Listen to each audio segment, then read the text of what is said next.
here with Peter Hoogster. He's from Belgium, and I'm Sushena Ranatunga from Creative Software. Peter is a good friend of ours for many years, and he's here this time to train Creative Software people, our engineers, on ITIL, one of the most known methodologies in the IT field. ITIL, it's actually just a set of books. It stands for Information Technology Infrastructure Library. So it's really a set of books with good practices, how to run, for example, or how to do, for example, incident treatment at a service desk in your IT department. Just to give you that example.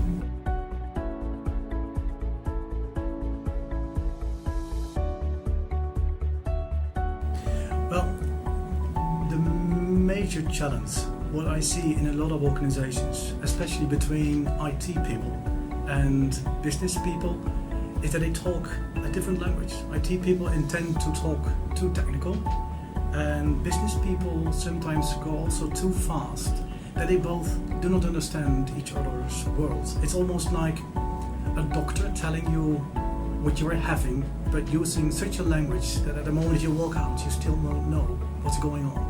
And so that's what I learn people in the 3 days ITIL course, is to switch from technology thinking in service thinking. Like, what is it that we need to do to help our business to do things better, to do things faster, cheaper and easier.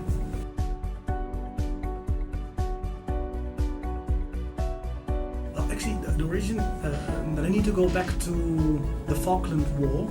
And at that time, the UK government, the United Kingdom, was not happy with the situation, and they want to bring back the Falkland Islands in their position. So the Navy went out, and at that time, even nowadays much more, but at that time a lot of military equipment was already heavily involved or supported with information technology. And while the ships were going to the islands, they were making phone calls internally to the military IT department, asking for support. Some missile rocket systems needed to have a different software upload because they were still on training mode. Some other equipment, they needed to have a password which needed to be reset. It was chaos at the IT department. They were calling everybody, and the IT manager had no clue what are the questions that we're getting from all these ships. Some people were solving incidents all at the same time, and sometimes people were working on the same incident without knowing from each other. Chaos. So the government said, we would like to have it written down in a clear process. Incident management, there should be a clear workflow. And if you cannot solve it, you need to have a proper escalation possibility, for example. That's how ITIL started. And it is actually the first version was a large set of books, which is now going back to the 90s. And from there until now, it has been evolved dramatically, positively. For example, one of the latest processes that was included was security management, which was not a big issue in the past, but nowadays it is almost fundamental. And the whole strategic thinking is also a complete new stage in IT departments, and has been added as well in ITIL.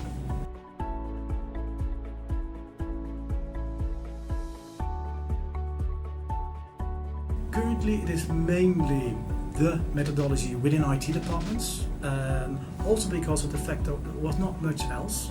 You have also COVID that came up later.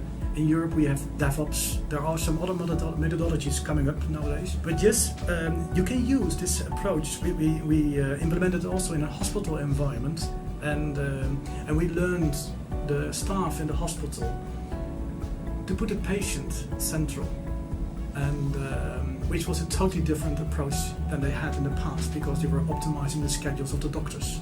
And now by flipping this completely to patient-oriented, they were also optimizing the time for the doctors at the same time, because they went in the past to the patient while they were already going to another treatment, but they didn't know. And so ITIL, running your organization with clear workflows, with having people in place that take ownership and accountability in doing specific actions, is something that can even work broader than only IT departments.